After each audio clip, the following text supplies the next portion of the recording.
Bienvenue dans le plus grand parc attractif de Guadeloupe à Sainte-Anne, Karukéraland. Le parc Karucoco vous accueille pour des moments de détente, de sensations, de confort et de formidables moments conviviaux. Le parc de Karucoco, impasse des Sapotilles, route de Delair à Sainte-Anne. Karukéraland, c'est aussi Karucoco Lodge, des appartements d'exception à proximité du parc. Piscine, jacuzzi, jardin privatif, des espaces accueillants avec une décoration hors du commun. Des moments de détente uniques en Guadeloupe. Réservez dès maintenant votre séjour sans plus attendre. Hexagone, actualité.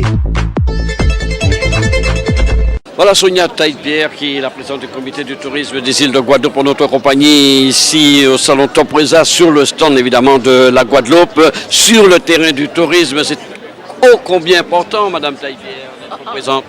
Bonjour à tous, c'est très important et surtout après 2 ans d'absence.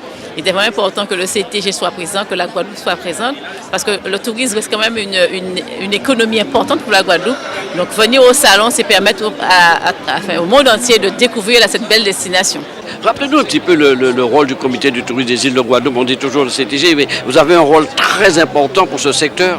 Véritablement important, et c'est ce que je dis toujours avec mes collaborateurs, il faut faire beaucoup plus de communication sur le CTG, Comité du tourisme des îles de Guadeloupe, parce que c'est cette institution qui permet de la valorisation de ce beau pays. Lorsque vous avez un beau pays, une belle destination, vous devez avoir vraiment un organisme pour pouvoir valoriser cette destination, que cette destination soit vue à l'international, et c'est le rôle du CTG aujourd'hui de permettre cette promotion de la destination. Dans le cadre de toutes les campagnes de promotion, c'est vous qui décidez. Mais tout à fait, nous décidons parce que, comme je l'ai dit, la région c'est la stratégie et nous c'est la promotion, donc nous devons être au fait des choses pour pouvoir vraiment... Parce que je dis toujours que la Guadeloupe c'est un petit écrin, et à terme il faudrait que la Guadeloupe devienne un diamant.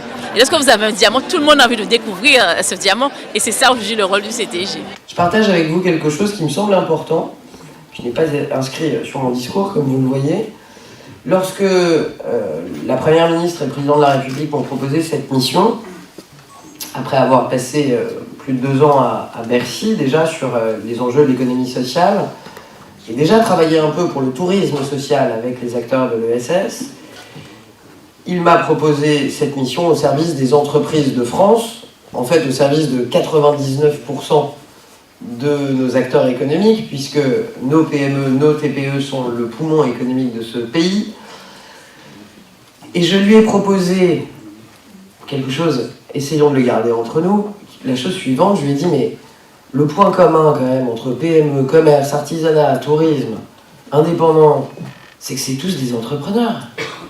Pourquoi on ne ferait pas le ministère des entrepreneurs? J'ai senti qu'il ne trouvait pas ça idiot, ça m'a un peu rassuré. Et tout de suite, il m'a dit, ouais mais il faut écrire le tourisme en plus. Je lui ai dit, mais ça va faire bizarre, monsieur le président, si je fais ministre des entrepreneurs et du tourisme. Ça pourrait laisser entendre des choses absurdes. Les entrepreneurs et le tourisme, c'est aussi la même chose. Il y a tant d'entrepreneurs talentueux dans le tourisme. Et donc j'ai continué à batailler, comme on dit dans le sud-ouest. Je suis bretonne d'origine, et je me dis, c'est quand même, ce serait bien qu'il y ait une ministre des entrepreneurs. Ouais, et du tourisme. J'ai dit, bon, je vais pas y arriver. C'était... Vous n'en vouliez pas du tourisme? Si, mais ce que je trouvais, c'était pas du tout le sens de l'expression que j'avais, c'est que je trouvais intéressant de rassembler l'ensemble des compétences au sein d'un terme générique. Et comme je pense, j'y reviendrai, parce que vos mots sont très forts, je trouve, Madame Gaborio, au-delà du plaisir, au-delà de la passion, vous êtes aussi des acteurs de la performance économique. C'est pas un supplément d'âme, le tourisme. C'est au cœur de l'économie, pour moi. Et c'est pas anodin que ce soit revenu à Bercy. On l'a voulu. Et le tourisme a sa place à Bercy. Et je peux vous dire que Bruno Le Maire y accorde une énorme importance, au-delà du plaisir et de la passion qu'on a en commun, tous les deux, mais aussi parce que c'est un acteur incommensurable au cœur de notre économie, de tous les territoires. Et je dirais presque plus, j'ai trouvé intéressant ce que vous disiez, Jean-Pierre, sur la valeur et le nombre. Pour moi, la valeur du tourisme est supérieure à ces 8% de produit intérieur brut. C'est un outil de soft power, c'est un formidable levier diplomatique en termes d'image, en termes d'échanges internationaux, en termes de culture pour la France. Et donc, j'ai essayé de rassembler tout ça Et c'est surtout pour vous dire à quel point, et c'est très sincère, le président de la République souhaitait vraiment qu'il y ait à part entière une ministre déléguée en charge du tourisme. Alors, je pense que vous avez quelques bons chiffres à nous signaler sur le secteur du tourisme, puisque apparemment les activités ont repris après la crise sanitaire. Oui, les activités ont bien repris.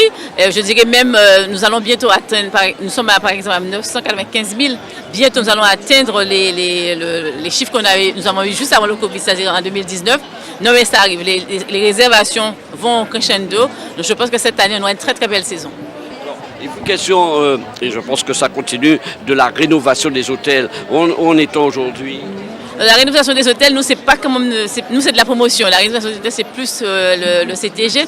Mais nous, ce que nous, au CTG, nous faisons, c'est le label. Alors, lorsque la région a accompagné, nous, aujourd'hui, nous donnons le label aux différents sites hôteliers. Alors, on parlait justement de la promotion des Antilles. Si on vous posait la question, quels sont les atouts principaux de la Guadeloupe pour ce secteur du tourisme, pour inciter des personnes à venir en Guadeloupe?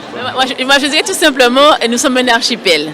Et lorsque nous avons la publicité que nous disons, nous, c'est les îles de la Guadeloupe et les quatre îles en elles. C'est-à-dire que nous avons Basse-Terre, la Grande-Terre, nous avons Baie-Galante, les Saintes, Terre de Haut, Terre de Bas et la Désirade. Donc, nulle part ailleurs, vous allez trouver cet archipel.